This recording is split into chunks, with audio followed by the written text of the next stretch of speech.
I am Aiden Demond, and we will be discussing insertion, deletion, and lookup in binary search trees and skip lists.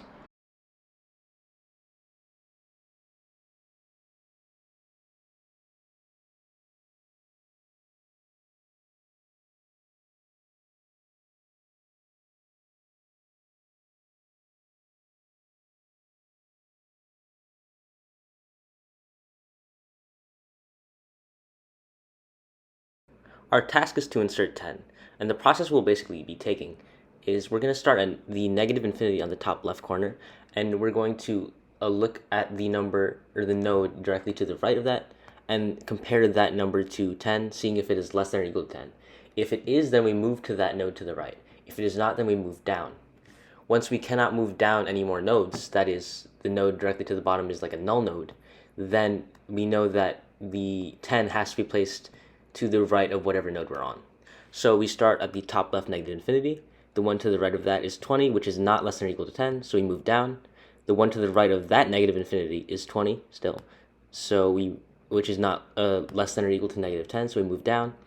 And the one to the right of that is 20 again, not less than or equal to 10, so we move down, but we can't move down. Down is the null node, so we know that 10 will go to the right of that negative infinity. The next step is to determine how many will be in that sort of stack of numbers. And because we didn't assign it a specific coin flip value to use, it'll just flip a coin randomly by itself. And whenever the coin lands on 1, it'll add another on top. And once it reaches the first 0, it'll stop adding. In this case, the coin flipped 1, then 0, so it just added 1 extra. And then stopped. Now we're going to look at how we would insert 10 into a binary search tree with 20 and 40.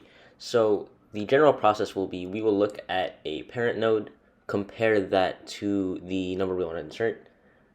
If that number that we want to insert is less than the parent node, then it will go into the left child side. If it is greater than, then it will go into the right child side.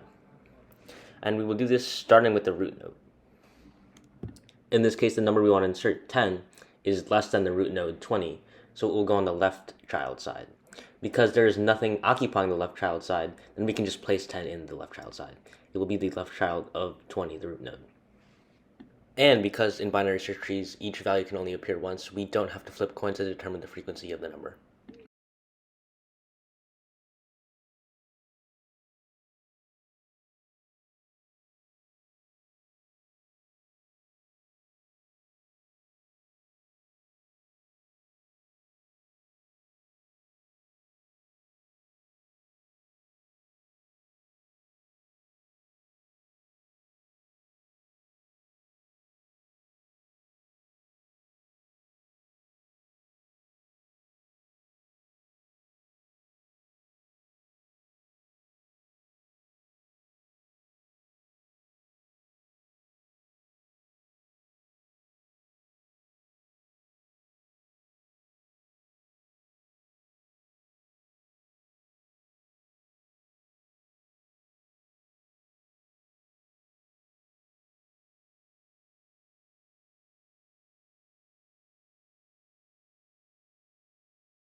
Now our task is to insert 20 into the skip list.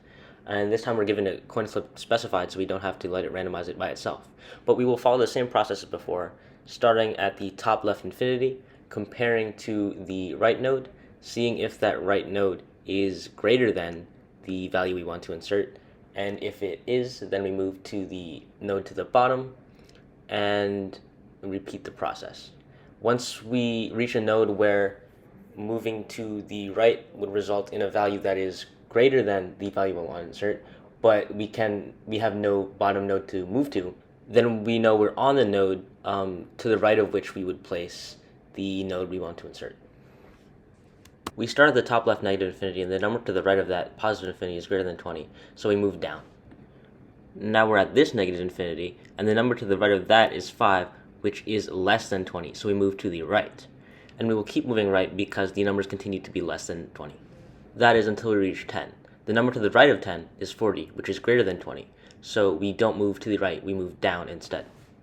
The number to the right of this is again 40, which is greater than 20, so we would move down. But if we were to move down, we would find the null node.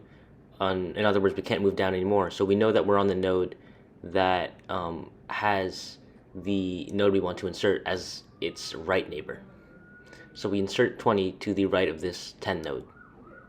Now the program uses the coin flip we gave it, 1, 0, to insert another 20 node above it, and then stop inserting 20 nodes, because the first coin flip was heads, and the last coin flip was tails, and tails terminates the insertion of additional nodes.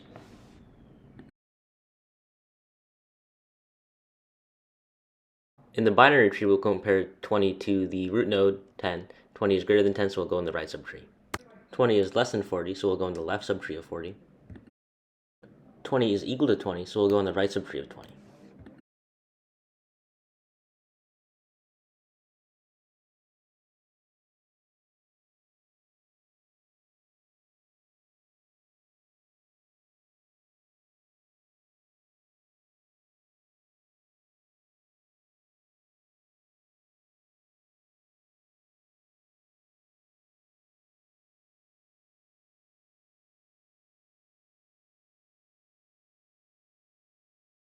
Our next task is to delete 5 from the skip list.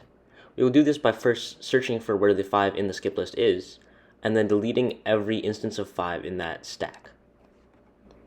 We will be utilizing the same search method to find 5 as we did when inserting numbers. That is, we will start at the top left in negative infinity, look to the right. If the right number is greater than the number we want to find, move down. And when we can't move down anymore, then we are at the desired location.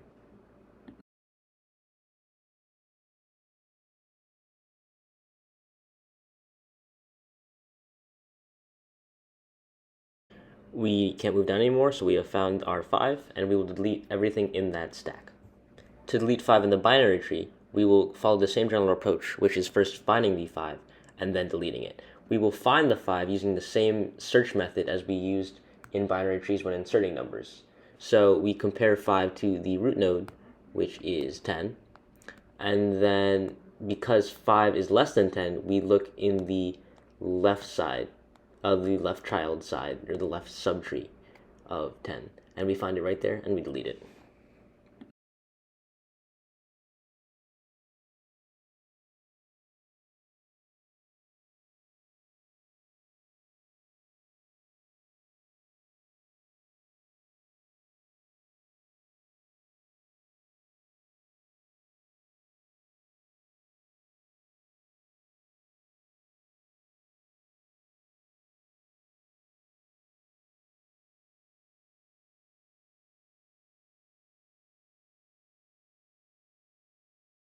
Our final task is to find 80 in both the skip list and the binary search tree.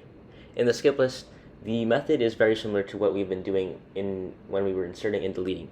So we will start at negative infinity, look to the right neighbor. If that is greater than the number we are trying to find, then we move down, and we keep doing that until we find a number who has no bottom neighbor. And even if that number is not equal to the one we were trying to find, that is, the number we were trying to find doesn't exist in the list, then we still return that number that we found using the algorithm anyway.